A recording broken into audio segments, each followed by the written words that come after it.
ये इंटरव्यू सिर्फ तालीमी और मालूमाती मकसद के लिए पेश किया गया है। मीडिया स्टार वर्ल्ड किसी भी हिंसा, नफरत या तासुब की हिमायत नहीं करता। यहाँ पेश किए गए ख्यालात मेहमान के अपने हैं। चैनल उनसे ज़रूरी नहीं कि इत्तेफाक रखे। हेलो, नमस्कार, आदाब, सत श्री अकाल और अस्सलाम वालेकुम। मैं हूं मोहम्मद अहमद काज़मी, लेकर आया हूं आपका पसंदीदा कार्यक्रम आपके रूबरू। मीडिया स्टार वर्ल्ड लगातार आपको ईरान पर अमेरिका और इजराइल के जरिए थोपी गई जंग की लगातार अपडेट आप तक पहुंचा रहा है और उसके अलावा कुछ मुख्तलिफ जानकार लोगों से मुलाकातें करा रहा है। मेरी पूरी कोशिश रहती है, तेहरान से भी मैंने आपको कल किसी तरह से वीडियो वहां से निकाल करके आप तक पहुंचाई और कोशिश मेरी रहती है कि जंग के नजदीक तरीन सोर्स से भी बात होती रहे, जानकार लोगों से बात होती रहे। आज बहुत ही अहम बात होने जा रही है।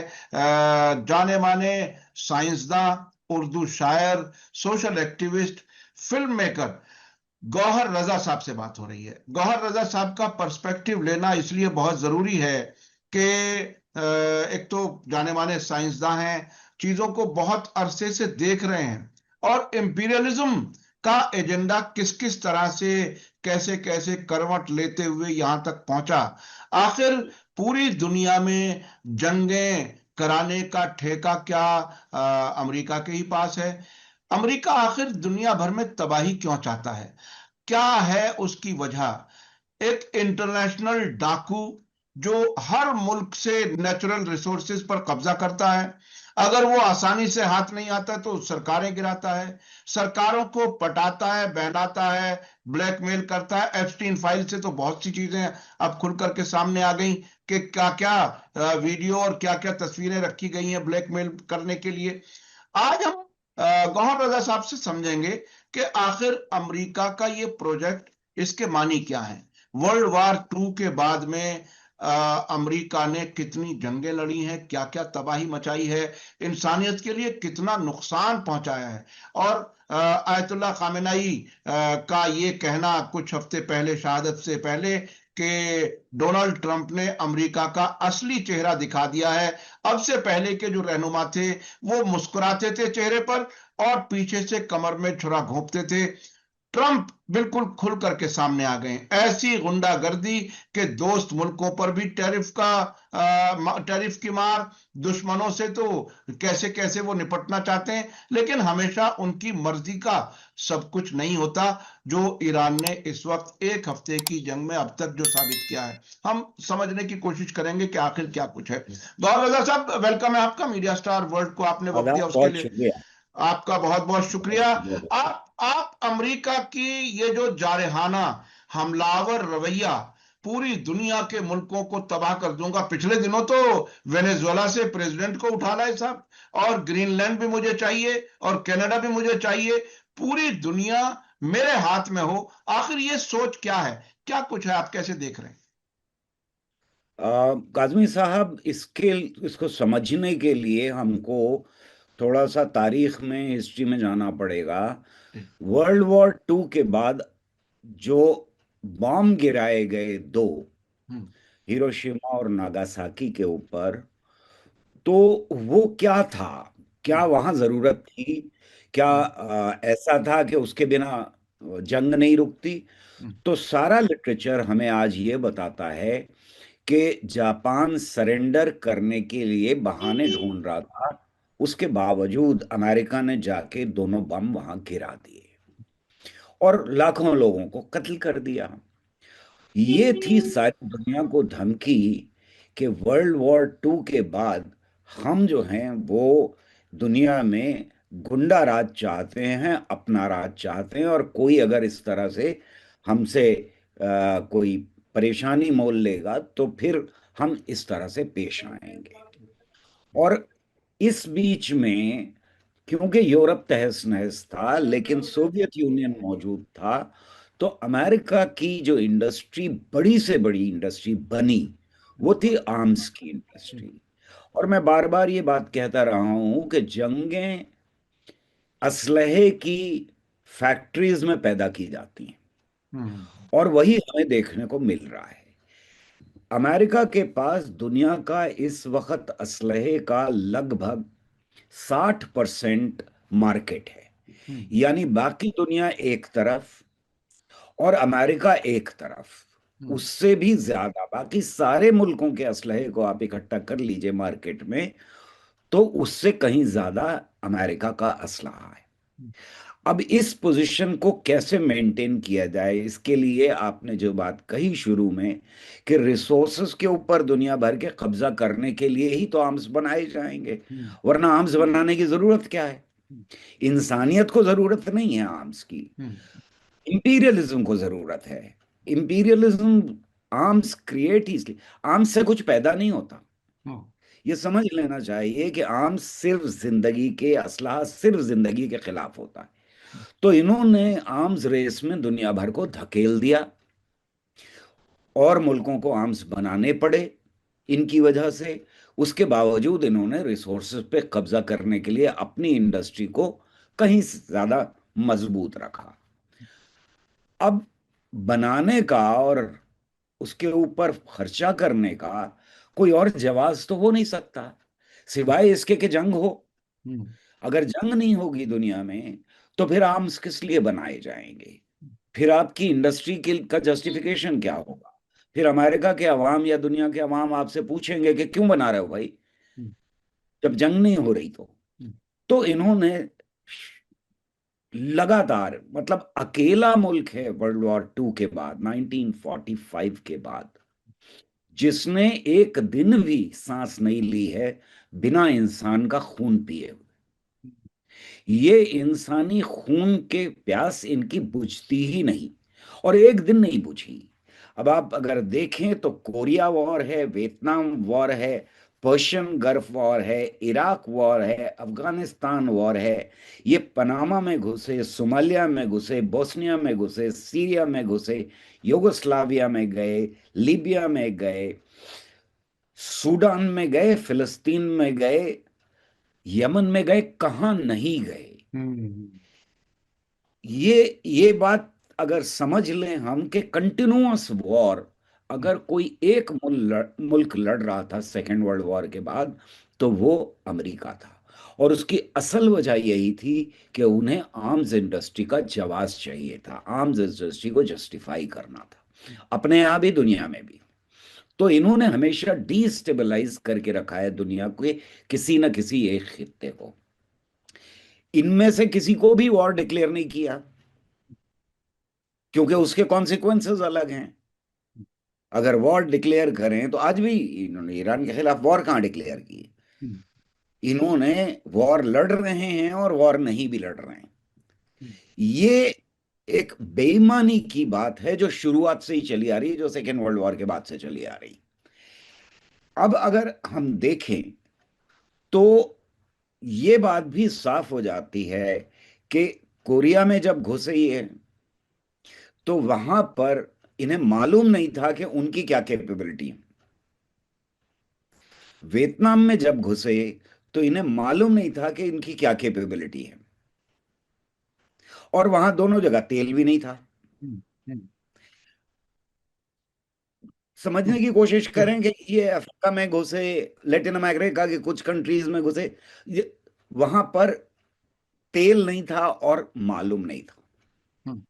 उसके बाद का जो पीरियड है, वियतनाम वॉर के बाद का पीरियड जो है, उसमें एक सबक इन्होंने सीख लिया कि सिर्फ उन कंट्रीज में घुसना चाहिए जहां पर तेल का भंडार हो या उसके आसपास दादागिरी हो, नंबर एक। और नंबर दो, ये पता हो इन्हें कि वहां हथियार क्या हैं, क्योंकि ज्यादातर हथियार इन्होंने ही दिए हैं या तैयारी के साथ वहां गए हैं, पता करने के बाद गए हैं क्या है। दुनिया को जो भी झूठ बोला हो इराक के बारे में कि भाई वहां पर वेपन ऑफ मास डिस्ट्रक्शन है, पर ये इन्हें पता था कि वहां पर एक गोली भी है तो वो कैसी है। अगर उनके पास एक भी बंदूक है तो इन्हें मालूम था कि वो कौन सी, क्योंकि खुद दिया था, उसके साथ दोस्ती की थी। फिलिस्तीन के बारे में बहुत अच्छी तरह से पता था इनको कि उनके पास कुछ नहीं है, बेचारों के पास असलहा। इन्हें मालूम है कि जो लेबनान में हिजबुल्लाह के पास या औरों के पास जो असलहा है वो कैसा है। अब मसला जो फंसा है वो ईरान के साथ फंसा है। हर एक जगह ये देखना जरूरी है कि किसी भी मुल्क ने जहां इन्होंने हमला किया है, किसी भी एक मुल्क ने अमेरिका के ऊपर हमला नहीं किया हम्म 1945 के।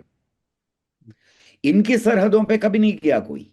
हम्म यही दूसरों की सरहदों पे गए, यही दूसरों के मुल्कों में गए। हम्म और क्या कह रहे हैं बाद में लगातार, यानी कोरिया से शुरू होकर के आज तक जितनी जंगें हैं उनमें ये वहां की सरकारों से खफा है। हम्म जवाब यही रहा है कि हम इस सरकार से, इस रिजीम से खफा हैं और हम वहां के लोगों को कुछ नहीं करने देंगे। हम जाएंगे, हम हम्म बताएंगे कि तुम्हारी कैसी सरकार होनी चाहिए। हम्म और टेररिज्म का नाम लेकर के अंदर घुस के ये मुंह तोड़ जवाब मिल गया इनको अफगानिस्तान में कि इस तरह से नहीं हो सकता, इस तरह से नहीं चलाया जा सकता कि आप घुस के सरकारें बदल दें उनकी। उसके बावजूद ये वही ब्लूप्रिंट अपना रहे हैं।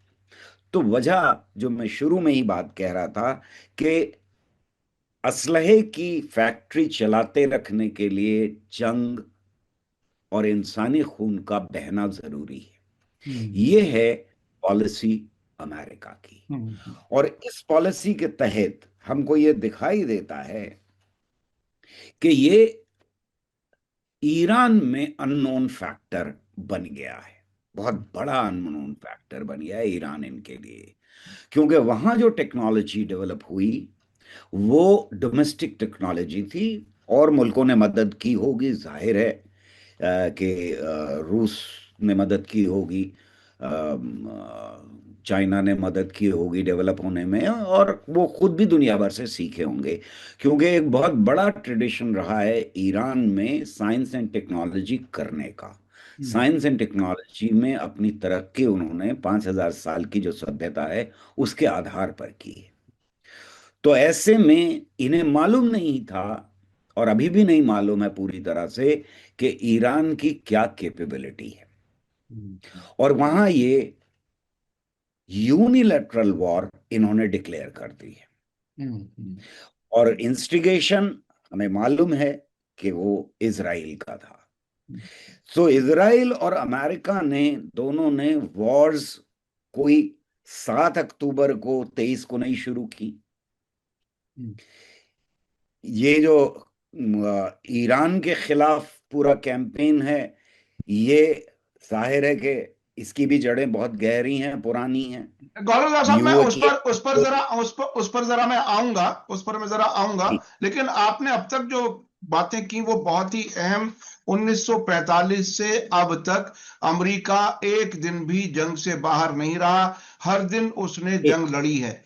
और जो हथियार बनाने की इंडस्ट्री है वहां से ही जंगें पैदा होती हैं। उस हथियार बनाने की इंडस्ट्री को बाकी रखने के लिए इन्हें जंगों की जरूरत है, इंसानी खून बहाने की जरूरत है। अक्सर उन्हें दुश्मन की ताकत का इल्म था, लेकिन ईरान के मामले में उन्हें इल्म नहीं था जो ये जंग शुरू हुई एक हफ्ते पहले। और अभी जो मैं अपने दर्शकों को बता दूं कि ईरान की फौज के स्पोक्स पर्सन ने जो आज बयान दिया है उसमें कई पहलुओं पर उन्होंने रोशनी डाली है। उनका नाम है अबुल फजल शिकारची। उन्होंने ये कहा कि अब अमेरिका के पास दो ही ऑप्शन है, या तो हार जाए या सरेंडर करे। वो जो सरेंडर की मांग ट्रंप की तरफ से हो रही थी अब इस तरफ से शुरू हो गई है। और ईरान ने दो तीन चीजें कही है, जल्दी जल्दी मैं बता दूं। एक तो यह कि अमेरिका से बात नहीं होगी, हम लंबी जंग के लिए तैयार हैं। और अभी जो धमकी दी है कि स्ट्रेट ऑफ हॉर्मुज में आएंगे या जमीनी फौज में आएंगे, तो ईरान कह रहा है कि हम तैयार हैं वेलकम करने के लिए। जमीनी फौज आए हम निपट लेंगे, स्ट्रेट ऑफ हॉर्मुज में आए हम निपट लेंगे। इस तरह से ईरान कह रहा है। अच्छा, अब मैं चलना चाहता हूं गौहर रजा साहब, और कुछ गहराई से वो मालूमात जो आमतौर पे इस नई जनरेशन को नहीं मालूम, ताकि इस जंग की बैकग्राउंड को और बेहतर अंदाज में लोग समझ सकें। जी, आप कुछ और आगे कुछ बता रहे थे। जी। हाँ, मैं ये कह रहा था कि ये जंगें जो हैं इनकी जड़ें गहरी हैं। हम्म फलस्तीन में भी, अ, इसके बावजूद कि मीडिया ने ऐसा जाहिर किया जैसे 7 अक्टूबर को 2023 में जंग शुरू हुई, हम्म, इजराइल और यूएस की, हम्म, क्योंकि वहां कुछ लोगों को एबडक्ट कर लिया गया था। हम्म, पर ऐसा है नहीं। हम्म, उसकी जड़ें कहीं ज्यादा गहरी हैं। सेकेंड वर्ल्ड वॉर के बाद से एक दिन भी सुकून से उस इलाके को बैठने नहीं दिया वेस्टर्न हम्म, पावर्स ने। हम्म, पहले सब कोई साथ थे, अमेरिका अब उसमें भी अकेला पड़ता हुआ दिखाई दे रहा था हम्म, फिलिस्तीन के मामले में। और दुनिया के अवाम तो जाहिर है कि अमेरिकन इंपीरियलिज्म के और इसराइल के खिलाफ हो ही गए थे। हम्म, तो देखने की जरूरत यह है कि वहां भी और यहाँ जो जिस तरह से शाह ऑफ ईरान को बिठाया गया था गद्दी के ऊपर दोबारा से, एक बहुत पॉपुलर नेता को अरेस्ट करके और कत्ल करके, तो कोई नई बात शुरू नहीं की है अमेरिका ने। हम्म, अमेरिका ने नई बात ये शुरू की है कि बस वो अब डायरेक्टली इन्वेड कर रहे हैं। हम्म, वो उन्होंने क्रॉस कर लिए हैं बॉर्डर्स ईरान के। लेकिन ये जंग नई नहीं है। हम्म, वो तेल के ऊपर कब्जे के लिए ईरान अकेला बचा था हम्म, उस पूरे इलाके में जहां तेल भी था और अमेरिका का कब्जा नहीं था। हम्म, उन्हें उन्हें इस तेल पर कब्जा चाहिए। दूसरी परेशानी उनकी ये थी कि उन्होंने एक गुंडा बैठा रखा है इसराइल उस इलाके में। उसको चैलेंज करने वाला अकेला मुल्क बचा था इसराइल। हम्म, बाकी अगर आप पूरे इस खित्ते को देखें, हिंदुस्तान तक, अब हम्म, किसी जमाने में हम भी चैलेंज किया करते थे इसराइल को, आज हम भी उसके सामने हाथ झुकाए खड़े हैं, सर झुकाए खड़े हैं, हाथों को जोड़े खड़े हैं। हम्म, तो ऐसे में सिर्फ एक ही मुल्क बचा था वहां पर जो जाहिर है कि इजराइल की दादागिरी को भी चैलेंज कर रहा था। 15 दिन की जो जंग थी पिछली बार, उस जंग में इजराइल को काफी नुकसान हुआ, और इसलिए अमेरिका बहुत घबराया हुआ था। मेरा मानना यह है कि उस जंग के बाद इनके लिए बहुत जरूरी हो गया था ये दिखाना कि हम ताकत रखते हैं इस मुल्क को भी तहस नहस करने की। और इसीलिए वो धमकी दे रहे हैं कि अपनी फोर्सेस, लैंड फोर्सेस भी उतारेंगे वगैरह वगैरह। पर एक बात समझ लेते हैं यहाँ पर, और कि देखिए जो कमजोर होता है दुनिया भर में, वो मतलब पर्सनल लेवल के ऊपर भी, पड़ोसियों का झगड़े में भी, घर के अंदर भी, ये बात बहुत क्लियर होनी चाहिए कि जो कमजोर होता है अगर वो एक थप्पड़ भी मार देता है हम्म, तो उसकी बहुत बड़ी जीत होती है। हम्म, और अगर जो मजबूत है वो कत्ल भी कर देता है तो जीत नहीं मानी जाती। हम्म, ये डर जो है ताकतवर को बहुत भयानक हरकतें करने पर मजबूर करता है हम्म, कि कहीं एक थप्पड़ ना लग जाए। और हम्म, इसीलिए वो लगातार, आप देखेंगे कि हमारे कितने कम लोग मरे, हमने कितने ज्यादा मार दिए, ये बर्बरता यहीं से पैदा होती है। हम्म, हमारे 100 लोग वो उठा के ले गए, हम्म, हमने उनके लगभग 1 लाख लोग मार दिए। हम्म, यही यही तो इसराइल ने जी। किया, यही गौर अमेरिका आजम और साहब, मैं इसराइल ने आपको किया। गौर आजम साहब, मैं आपको आपको थोड़ा सा, मैं अपने दर्शकों को बता दूं कि इस वक्त तक अमेरिका ने अपने 6 फौजियों के मारे जाने की तस्दीक की है। ईरान के नेशनल सिक्योरिटी काउंसिल के जो सरबराह हैं अली लारिजानी, उन्होंने 500 प्लस अमेरिकी फौजियों के मारे जाने की बात कही है। और आर्ग्यूमेंट यह है कि ये जो इतने अमेरिकी फौजी अड्डों को तहस नहस किया गया है, हमला किए गए, वहां कुछ लोग भी तो होंगे जाहिर है। अगर एक बहुत ही जनरल सा स्टैटिस्टिक्स भी अगर लगाएं, उन पर हमले लगातार जारी हैं और 500 प्लस वो फौजी बता रहे हैं। मैं अपने दर्शकों को एक चीज और याद दिला दूं। जब ये अक्टूबर 2023 में जंग शुरू हुई थी गाजा वाली, उसके बाद में कुछ ही महीनों के बाद मेरी सोर्स ने मुझे बताया लेबनान से, बेरूत से, कि इजराइल अपने मरने वाले फौजियों को छुपाने के लिए ये कर रहा है कि समंदरी जहाज में लाद करके डेड बॉडीज को वहां इकट्ठी की जाती हैं समंदरी जहाज में, और उनको साइप्रस भेज दिया जाता है। तो उन्होंने उन्होंने भी अपनी कैजुअलिटीज अभी तक नहीं बताई हैं ठीक से दुनिया को। तो ये कैजुअलिटी छुपाना, तो ये कोई ताकत जाहिर है फिलहाल प्रोपेगेंडे के लिए अच्छा है, लेकिन ये नुकसान जो पेंटागन से खबरें आ रही हैं वो ये आ रही हैं कि हमारे पास इंटरसेप्टर्स की कमी है और हम इसको कंट्रोल नहीं कर सकते।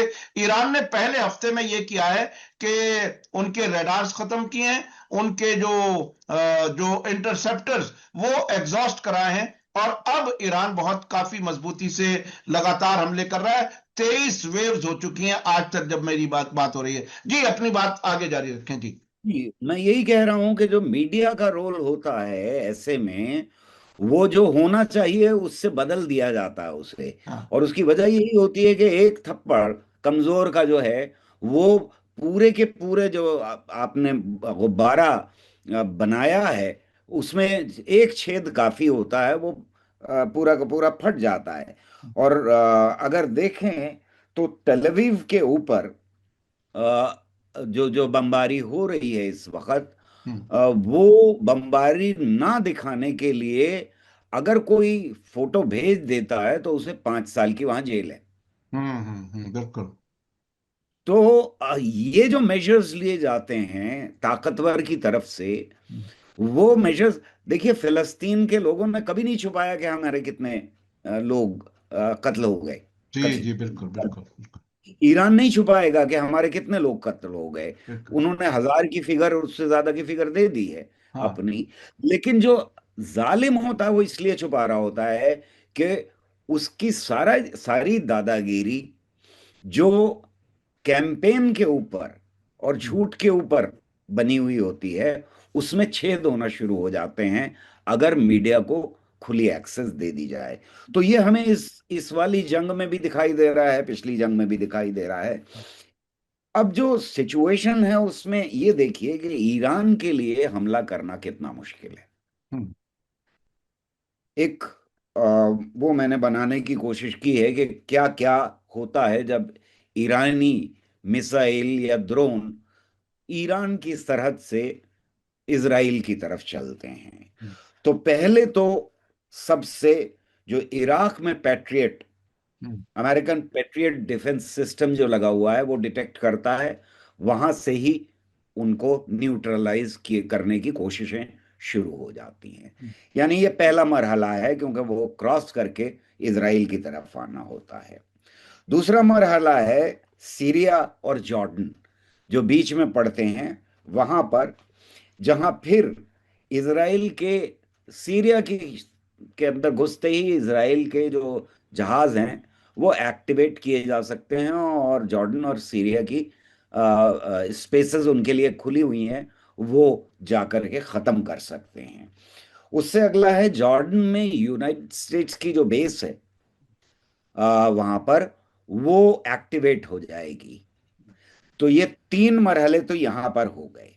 चौथा मरहला आएगा कि जैसे ही ये मिसाइल्स पहुंचते हैं सीमा के करीब इसराइल की, उधर मेडिटेरेनियन सी में जो नेवल नेवल सिस्टम्स हैं अमेरिकन, वहां पर वो एक्टिवेट हो जाते हैं और वो वहां से इनको न्यूट्रलाइज कर सकते हैं।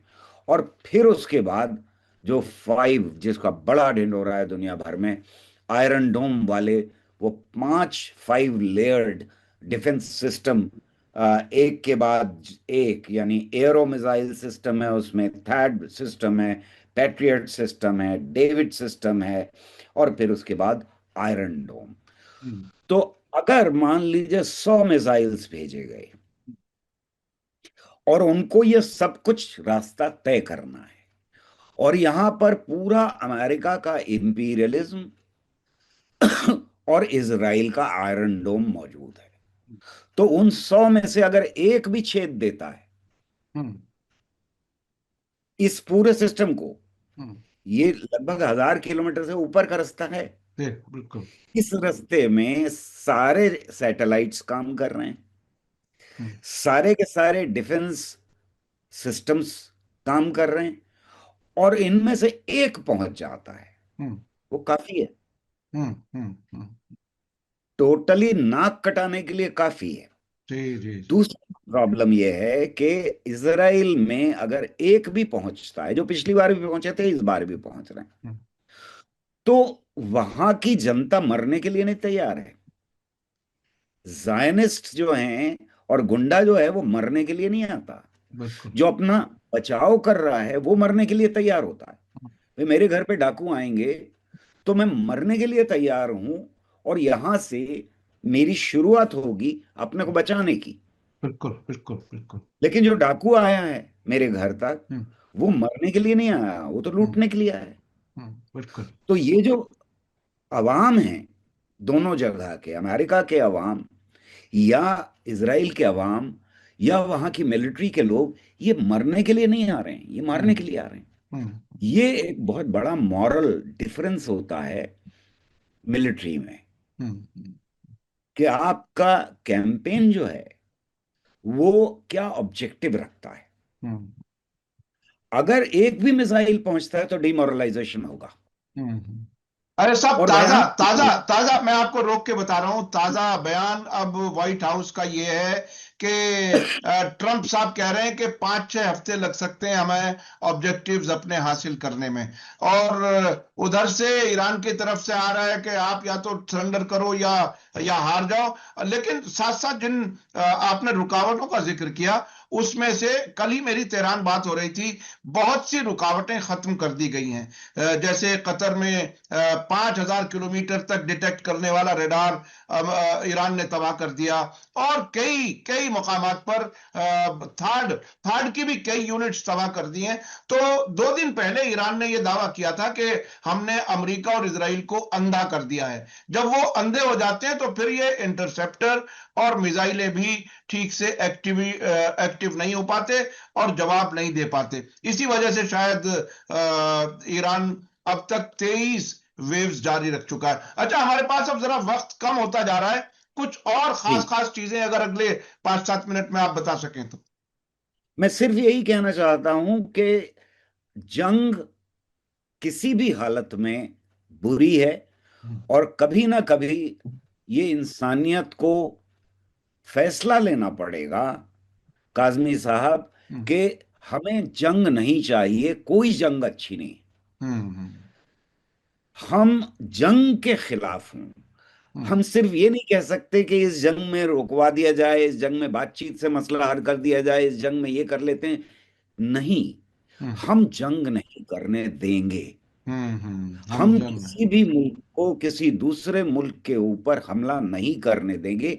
ये पूरी इंसानियत को कभी ना कभी फैसला लेना पड़ेगा, जी जी जी जी। वरना जंगें हमें खत्म कर देंगी। हम बेशक। जंगों को खत्म नहीं करेंगे तो जंगें हमें खत्म कर देंगी। और दुनिया काजमी साहब, और दुनिया ये समझी थी, जब यूनाइटेड नेशन बना था कि शायद अब जंगे ना हो। लेकिन पता चला यूनाइटेड नेशन तो खुद अमेरिका की जेब में ही रह करके काम कर रहा है। जहां जहां अमेरिका ने हमले किए, वहां यूनाइटेड नेशन ने अपना वो रोल अदा नहीं किया जो करना चाहिए था। अच्छा, अब मैं ये समझना चाहता हूं, भारत का जो इस वक्त रोल, मोदी जी 48 घंटे पहले वापस आए जंग शुरू होने से। उधर हमारे यहाँ मेहमान एक जहाज आया, वो अमेरिका ने उसको मार दिया और उसमें कई दर्जन ईरानी मारे गए। इस सब पर भी खामोशी। आखिर क्या भारत उस जंग का, आयतुल्ला खामेनाई के कत्ल का, उस पूरी जंग का कहीं आपको हिस्सेदार लगता है? क्या कुछ लगता है, क्योंकि ये बहुत ही। देखिए, हम जी। जिस तरह से ये सरकार और इसकी नीतियां चलती रही हैं, और जिस तरह से बौला करके हमारे प्रधानमंत्री इधर से उधर भागते फिरते दिखाई देते हैं, और हर एक को गले लगाने की कोशिश करते हैं, और माई फ्रेंड करते रहते हैं, और माई ब्रदर करते रहते हैं। वो भी शुरू कर दिया उन्होंने, माई ब्रदर भी। हम्म उससे ये लगता है कि इन्हें कोई पता नहीं था। हम्म इतनी मैं नहीं समझता कि कोई भाव दे रहा था कि हम्म इनकी वजह से जंग शुरू की जाए या खत्म की जाए, या हम्म उसके ऊपर कोई असर पड़ा हो। काजमी साहब, इज्जत उसकी होती है जिसकी रीढ़ की हड्डी होती है। हम्म हम्म हमारी इस सरकार ने ये दिखा दिया है कि हिंदुस्तान की इज्जत को दांव पे लगा करके बिल्कुल रीढ़ की हड्डी खत्म कर दी है। हम्म। इससे ज्यादा बुरी बात क्या हो सकती थी कि हमारे मेहमान आए हुए लोग वापस जा रहे थे और वहां पर वो उनकी उनके जहाज को डुबोया, हम्म। अमेरिका ने टॉर्पीडो किया और हम्म। बड़े फख्र से कहा कि सेकेंड वर्ल्ड वॉर के बाद पहली बार हम्म। इस्तेमाल किया गया है। और वहां के लोग मर गए, हम्म। सारे के सारे, जिनके पास कोई असलहा नहीं था। हम्म। वो इंटरनेशनल बॉर्डर में थे, वाटर्स में थे, और दूर थे सरहदों से, जी जी बिल्कुल। लेकिन अमेरिका ने ये बेहद भयानक हरकत की। ये दोनों ही हरकतें बहुत भयानक थीं और इसके ऊपर हमारे यहाँ का कोई एक भी स्टेटमेंट नहीं आया है। हम्म। पहला हमला याद रखें कि अमेरिका का स्कूल के ऊपर था, जी जी जी स्कूल की बच्चियों के ऊपर था। जी जी जी। 168 बच्चियों का कत्ल, और हम्म। उसके ऊपर ना हमारा प्रधानमंत्री बोला, ना हमारी सरकार बोली, ना हमारी फॉरेन मिनिस्ट्री ने कोई बात की। और एक हमारे कंडेमनेशन का नहीं है। प्रधानमंत्री मान लेते हैं, हमारे मान प्रधानमंत्री आयतुल्लाह खामेनेई जैसे लीडर के मारे जाने पर भी कुछ नहीं बोले। जब कई दिन बहुत ज्यादा एक तरह से बेइज्जती हुई तो फॉरेन सेक्रेटरी लेवल के एक आदमी को भेजा गया ईरान एम्बेसी, वहां जाकर के उन्होंने कॉन्डोलेंस लिखा। उसमें भी कोई साफ नाम नहीं लिखा, किसी को कंडम नहीं किया हमलावर को। ऐसी हालत में भारत को पहुंचा दिया है। ये वाकई बहुत ही अफसोसनाक है। वो दौर जब फिलिस्तीन के साथ हमारा देश खड़ा होता था, आज इसराइल के साथ खड़ा होकर के फख्र महसूस कर रहा है। आखिर क्या हम इंसानियत की खिदमत कर रहे हैं या इंसानियत के खिलाफ जो कुछ दुनिया में हो रहा है उसकी हिमायत कर रहे हैं? ये बहुत ही अहम है। आखिर में कोई अगर समराइज करना चाहें तो एक दो जुमलों में कुछ कहना चाहें तो, खत्म करने से पहले। मुझे इस बात पे फख्र है कि कम से कम ईरान के ऊपर अटैक में हिंदुस्तान के अवाम बहुत बड़े लेवल पर उठे हैं और उन्होंने इसके खिलाफ अपनी आवाज उठाई है। जी मैं जी। समझता हूँ कि ये है हिंदुस्तान, हमारा अकेला मुल्क है दुनिया का जिससे हमारे 5,000 साल के संबंध रहे हैं। वहां के अवाम के साथ हमें अपनी आवाज जरूर मिलानी चाहिए। बेशक बेशक, बहुत बहुत शुक्रिया, बहुत बहुत शुक्रिया। गौहर रजा साहब, आपने बहुत ही अहम बातें, तारीखी चीजें आपने बताई। ये बताया कि आर्म्स इंडस्ट्री को बचाने के लिए एक तरह से जंगें कराई जाती हैं, और 1945 में सेकेंड वर्ल्ड वॉर के बाद से कोई एक दिन भी नहीं गुजरा जब अमेरिका किसी ना किसी मुल्क पर जंग ना लड़ रहा हो, तबाही ना मचा रहा हो। बहुत बहुत शुक्रिया। मैं अपने दर्शकों से, नाजरीन से कहूंगा कि आज का वीडियो आपको कैसा लगा कमेंट्स में जरूर लिखें और ज्यादा से ज्यादा लोगों तक शेयर करें, ताकि ज्यादा से ज्यादा लोगों तक चीजें पहुंचे। सही हकीकतें पहुंचना बहुत जरूरी है। इसी के साथ मुझे दीजिए इजाजत। धन्यवाद, शुक्रिया। जय भारत, जय हिंद। हमारे चैनल मीडिया स्टार वर्ल्ड को सब्सक्राइब कीजिए और बेल आइकॉन दबाइए ताकि हमारी हर नई वीडियो का नोटिफिकेशन आपको सीधे मिलता रहे। अगर आपको हमारी खबरें पसंद आती हैं तो उन्हें अपने व्हाट्सएप, इंस्टाग्राम, फेसबुक और ट्विटर अकाउंट्स पर शेयर करना ना भूलिए ताकि और लोग भी हकीकत से वाकिफ हो सकें।